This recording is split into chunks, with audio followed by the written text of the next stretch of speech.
over there we have the computer and the audio interfaces and such to record this stuff.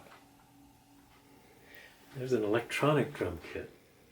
Each pad is like a note on an electric keyboard, and it will trigger anything, any kind of sound that can be electronically done.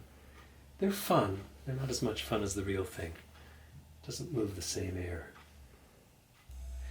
Plus they work on sound.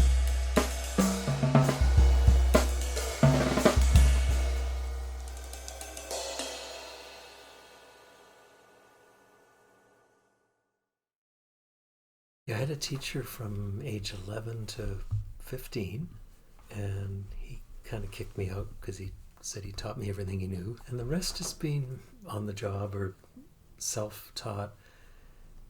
I'm regretting that now. I wish I studied more.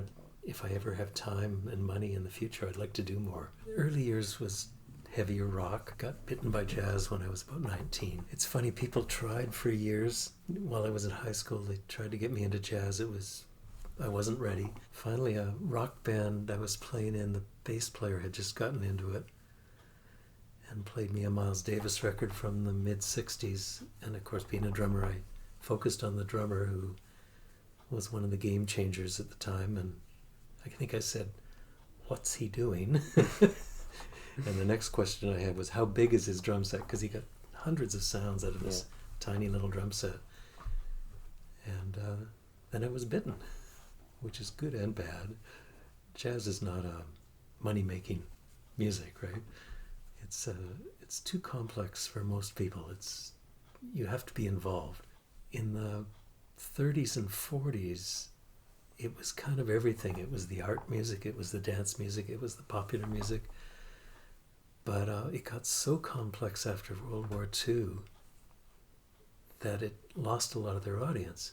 And then rock and roll kind of evolved and snuck in the back door and took the rug out from under them and kept it that way. It's nice being inspired by your instrument, right? It helps. I mean, I can play on anything, and the point of contact on the drum shell is called the bearing edge.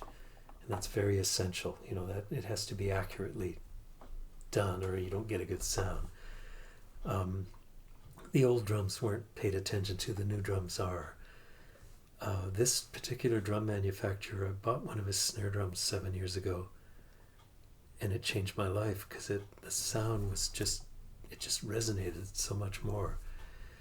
And it's because instead of laminates, he took a 1/4-inch thick piece of tree and he steam bent it into a circle. So it's at one solid piece. The only glue is where he joins them. He became a legend in the drum industry, and unfortunately he died 4 years ago. Well, I don't do much on the island. I was playing about once a month at the pub on their jazz night and a few other things, but very little work on the island. So it's more of a bedroom community. I think the reason a lot of creative people move to these kind of places is the beauty in the place and the serenity of the place is an inspiration.